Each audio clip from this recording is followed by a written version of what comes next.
barnaamij gaar ah oo aan diiradda ku saari doono qaab nololeedka iyo taariikhda lamaane dhanka aragga naafka oo dhawaan ku aqalgalay magaalada Hargeysa.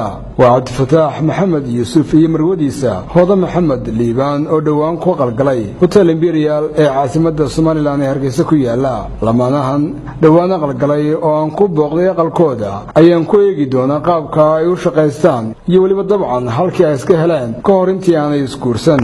Hoodo iyo saygayga Cabdifataax waxa ay chance ii siiyeen inaan ku booqdo gurigooda, waxaana si qalbi furan iyo waji farxad leh ka muuqatay igu soo dhaweeyeen hoyga ay ku nool yihiin. xilliga aan booqday oo ahayd waqti duhur ah, waxaan moobilka gacanta lagu qaato u diray qoyska Cabdifataax, waxaana si wanaag iga qabtay Hoodo oo markiiba igu jawaabtay Ibrahim. yaab ayay igu noqotay sida ay ii garatay maadaama aanan hore isku arag, balse aanu dhowr jeer wada hadalnay. daawade gadaal ayaynu ka fahmi doonaa sababta keentay inay markiiba garato. markii haddaba aan soo gaaray hoyga lamaanaha uu Rabbi ka qaaday nuurkii indhahooda, waxaan judhiiba arkay Cabdifataax Maxamed Yuusuf oo ku jira aqalka cunto karinta amba kitchada. waxa uu babinayay dab uu cunno ku karinayay. waana markii ugu horeysay noloshiisa oo dhuxul wax ku kariyo sida uu ii sheegay mar dambe. halkan ayaynu ka bilaabi doonaa barnaamijka iyo sheekada na dhex martay aniga iyo lamaanahan dhawaan ku aqalgalay magaalada Hargeysa. halkani sida aad aragtaan dhammaantiin waa kitchadii qoyska Cabdifataax, waxaana hadda uu ku hawlan yahay sidii uu reerkiisa ugu samayn lahaa afurada iyo weliba cunooyin kale oo loo baahan yahay. waxa uu hadda u gacanta ku hayaa qayb ka mid ah cuntada uu qoyskiisa u diyaarinayo, waxaana moodaa sidii qof araggiisu caadi yahay inuu shaqaynayo. waxaad arkaysaa in aanay jirin haba yaraatee cid u adeegaysa marka laga reebo afadiisa oo garab taagan. baradhada iyo basasha labadooduba waxa ay u dhilayaan sidii caadiga ahayd, waxaana shay walba ugu tagayaan halkii ay markii hore dhigeen. aniga iyo saaxiibkay Xamse Khadar Aar oo markaasi ila socday, runtii waxaan u baqanaynay lafahooda annaga oo islahayn armay gubtaan. laakiin waxaana farxad gelisay markii ay hawshooda si rasmi ah u dhammaysteen, iyagoo ugu dambayntiina ka farxashay.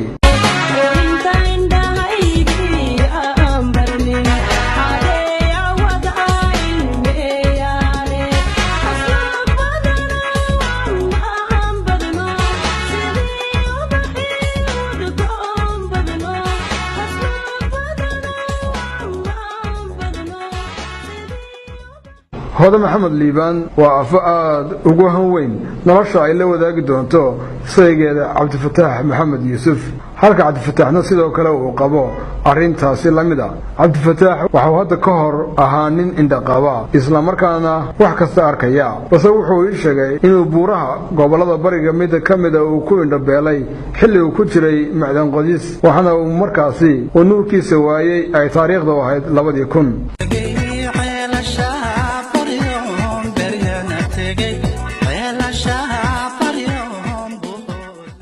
Hoodo sidoo kale waxay ahayd iyana gashaanti Ilaahay u dhameeyay aragga, isla markaana wax ka barata dugsiyada magaalada Hargeysa qaybaheeda kala duwan. waxayse ii sheegtay inay indhabeeshay intii u dhaxaysay sanadihii 2003 ilaa 2006, waxayse nuurkeeda indhaheeda si toos u weyday 2006. waxaan eegi doonaa imika sheekadiina dhex martay ee dheerayd Cabdifataax iyo xaaskiisa. ugu horeyn Cabdifataax aan ka horeeyo, magacaaga waa Afran igu bilow. magacayga Afran waxa weeye Cabdifataax Maxamed Yuusuf Ducaale. waad mahadsan tahay. ugu horeyn waxaan jeclahay in aan wareysigan aad igu bilowdid Cabdifataax taariikhdaada. taariikh nololeedkayga anigu waxaan ahaa nin iska qurbaaway markii hore 2001 baan gobolka Togdheer ku indhabeelay. kadib 2004 ayaan tagay dalka Itoobiya, 2007 waan dhoofay. adigu dalka Suudaan baan tagay dabeedna adigu sidaa wax u qabsanaya noloshayda spacekiisa waxaan ka soo dhisay Suudaan. waxaan wax kastana waan qabsadaa. waan imika waliba halka dhibto igu haysaa, yani waa deegaanka yar dhib badan oo dhagxan taalo dad good qodayaan oo dhib badan ugu jira, laakiin waan socon karnaa. waan socon karaa, wax kasta waan qabsan karaa. waagaag Suudaan iyo sidii ay kugu soo gacan qabatay maxaad noo sheegi kartaa? Suudaan waa dal dimuqraadiya, waa dal xuquuqda bini'aadamka la qiimeeyo. sidaan halkan imika ictiraafka u raadinayna aan isleeyahay dadka indhaha la ictiraafo meel loo raadinaya maaha, waa meel aad ka ictiraafsan tahay. had iyo jeer intii aad joogtay qurbaha maxaad qaban jirtay?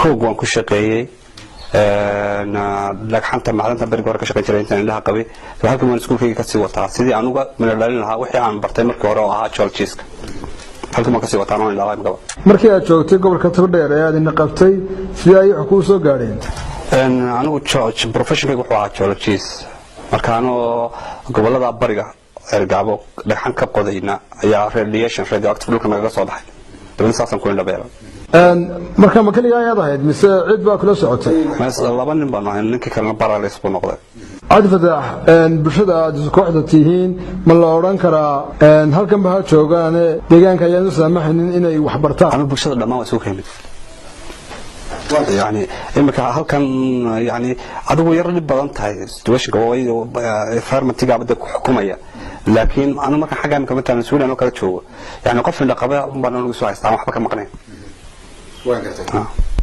maya taa way iska socdaan oo way ku faadhacaan laakiin isbeedkii nololeeda xukuumadda xaq u lahayd stiil ma qaban mise dalka waxyaabo badan oo raali galiyay waan arkay oo waxaan arkay wax qabad badan oo dadkii loo qabanayo laakiin bulshada stiil waxba looma qaban bulshada indhaha la anu ahay waxba looma qaban way markaad Hargeysa timi waxaad nasiib u heshay inaad xiriir aad wada sameysaan amba isbartaan xaaska aad joogtaan bal sidaas ku barateen waxaad u sheegi kartaa waxaan iska baranay hoodii anigu kayba mid qof wado ayaan is jeedna ya area Togdheer leeyahay dabadna waxaan walaal raaliha waan dhalay walaal telefoonka igu qor anaaba ku wareego walaal telefoonka igu qor yani kalsoonida inta leeyahay inta martay indhaha la soconayso ya taasaan isku baranay waayahay markii aad hooday isku dhacdeen telefoonka kala qorateen kadib maxaa dhacay marka telefoonka kala qornay waan la soo hadlay walaal intaad indhalay yani qofku duruufta ku hayso kala maadaama ay hayso wareys dheer badlayaan sasay ku xanuunaano in qaabka oo kale ay tahay in kale aad kale iska qabsan sabgaran marka sidii baanu ku bilownay dabadna markii dambe adigu sidii baanu asxaab ku noqonay dabadna ilaa guurkaygi يعني اسمه يرسلني. ويعد فتح نرجع معها كوقش صن لها مستقبل كان. وحرجيني يعني إنه الآد يعد بصرية حب جيباد يعد بصرية. ما دام قفنا شغلين عن هواي. عاد فتح أنا جيت ضد كجرا واحد يسوي ديني أنت أنا كوي من كهر وأنا سوى عيالي على تلفونك أن نسيبنا حاسك قبل يسي أن مجا عيجانا أي مركب الشيء يسي أن سيدكو جرين كرتان إبراهيم أم بقف كلا ينسق راعي. حريركم حنوفذ اللابتوب أنا هاي سنة هذليا موبايل حاجة دانو كانوا هذليا يعني كيبو هذليا يعني شدان ومهيا.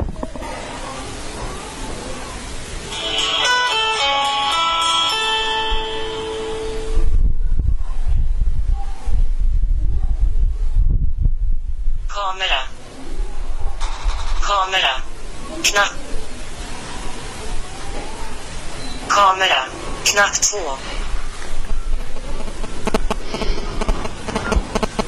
Stopp. Webbläsare. Knapp 2. Stäng. Stäng. Tele som knapp 2. Stäng. Tele som fönster. Kamera. Knapp 1. Meny. Öppna. Meny. Menyfönster. Kalender. 1 av logg. Internet. Meddelanden.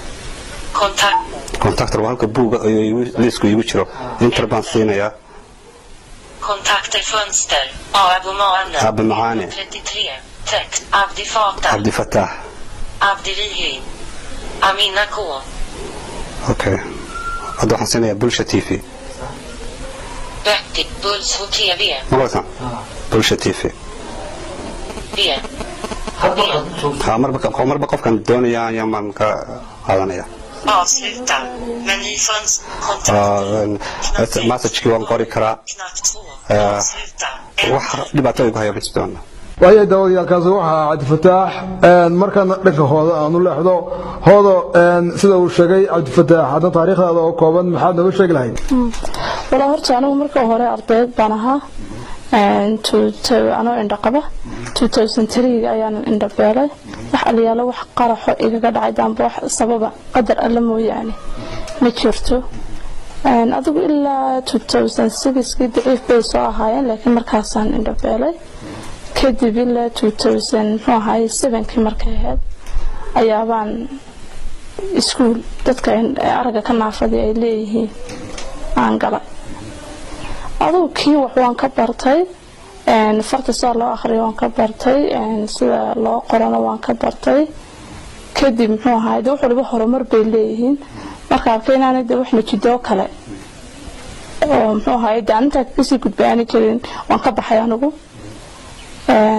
dabasii baan jooga barafadaan dhigan jiray soo kale madrasadaan dhigan jiray dadka indhaha qaba ay khaas yihiin dhigtaan alxamdulillah wallah hooday markii aad nuurkaaga indhaha weyday ee 2003 ilaa 6 inta u dhaxaysay maxaa dareemi jirtay wallahi waxaan dareemi jiray kulay waxa kelmadaha igu daran waxay ahaayeen markaan indhabeelay yacni ardaydii ila midka ahayd marka lagu dhacaay balcadeedii xidhnaan jirtay martaasay marayaan yacni waan yaraa marka waxaan isweydiin jiray tolo adiga muxuu ilaahay ku indha tir qayrkaaba waa ku wax baranaya laakiinse markii dambe daadu garaadkaygana way ii kordhay sida runtiina qof iska iimaan qabto qadarka ilaahay wuxuu ku keenay aaminsan ayaa noqday ilaa bariga ilaa hadda nimka aan joogo wax aliyaalo wax iga dhimin inay jiraan ma haysto waayahay luqadda Swedishka ee ku duuban yahay mobilkaad haysataa sidaad u fahantay maxaa ku fududeeyay kala wax loo barasho leedahay marka kala isaga baraawanka way hoodo adiga nolosha maxaa ku qorshaysan kala sadad kala bila aadankii ku qorsheeyaan ayaaban ku qorshaysanay waa ida labada qof ee sacalfaday ee dadka iska soo doorteego indhala ayaabaan nahay ka Soomaalidu waxa ku maamaadan intuurle tabuuseexda ma waayo kale dad badan waxa ku fikirayaan labadan muxuu ahaay deego bulshada noo haysata mala alaabo meel la dhigay عند دقائق كرنسة يجوا مسيين هذا نقد بدنا بروح كل حساب تمية ثم لبنا قفة عندها المحسك بيرنا وأنا سؤالنا لو يديه كم ده هاي لكن سأنا وحن آمنسنا هاي إن هو هاي وحول عادت عندها قبسان كرا أنا قبسان كرنا برشة خدوان ساعة ومحسو تشيلين هاي وحنسو تشيلين لها برشة وكلا قيبة دبنت هاي sidoo muxuu ahaay saygaygu sheegay dadka araga kanaafada waxaan soo jeedin lahaa in ay ka soo baxaan mugdiga ku jiraan mugdiga banaanka oo soo baxaan waayo kelmad mahmaa waxay tirtay niman hadal habartii qadis marka waxaan oran lahaa idinku ismoojiya oo noqdo dad wax qabsan kara bulshadan kale indhaha qabtana waxaan oran lahaa dadkana waa dad la mid ah sitaanka halaga daayo oo waayo marka dad barafad gashidan baad malcaamad gashid kamaadiga dhigay kadiniga dhigay labaduba marmar ilaahay naxariisto mooyaane majority ahaan aday kula murmayaan ku haysanayeen mucjiso dadkana inay mucjiso haysan weenad aaminsanaataan baan leeyahay idan u garataan dad idin la mid ah waxa qabsan kartaan bay qabsan karaan yihiin waalidiinta sidoo kale arinkaas gurigan aan joogo gurigeygii muxuu ahaay walaaladii baa jooga oo imika mid walba gurigeedii iga soo wareegtay family intiisi kale ku dhantahay eedaday inaabtaday inaan habar u ahay yacni niyad waxay ka soo dhisantay guriga hal habeen yacni inaan indhala ahay ilaa igulama dhaqmin xaafadeeda aniga hooyada 2009 bishii 12 bay dhimatay hase yeeshee haddana yacni waxaan odhan kara maanta de kulle booska hooyo la'aaneed mar walba hooyada booskeeda ku maqanta haddana waxaan odhan kara waan tabaya ma jirto waxaasina maxay tahay niyadeeda aniga maanta de waxaan ku haweystay anoo indhalayna nin indhala nolosha la wadaago kulle qof walba is weydiin karaa bana maleen xataa idinkana ha noqotee oo bulshada ka mid ah taana waxaa keenaysa kalsoonida nafteeda ka qaba iyo si reerkaygu niyadda iigu soo dhiseen waalidka iyo walaalaha maxay dadkana walaalaha leeyihiin ayaa dadka niyadana ka dila oo dhisa marka waalidka waxaan ku tartaarmay inay ubadkooga isku mid ka dhigaan xukuumadda dalkan iyo dadkan bayada mas'uulka xukuumaddu uma kala aha dadku inay dad indhaleeyihiin iyo dad indhaqaba waayo de yacni markii la dooranayay madaxweynaha indhooliya indhaqaba kaliya ugu murideen indhooliya indhaqaba uu soo doortay isaga soo saaray marka waxaan oran lahaa yacni bulshada qayb ahaan ka eegine mas'uuliyaddeeda ilaahay ku weydiinaya kala xisaabtan marka inaad bulshadan hoos u wada eegtaa saasan kusoo koobil intaasaan kusoo koobina wahagaag daawadayaal intaan waxaynu ku soo koobi doonaa waraysigii aan la yeeshay iyo barnaamijkii gaarka ah idinka diyaariyey lamaanaha indhahooda aan qabin ee dhawaan isu guursaday magaalada Hargeysa waa Ibraahim Qaasim iyo dhammaan asxaabtii igala qayb qaadatay oo duubaya ku jiro oo idinka tagay sidaas iyo nabadgelyo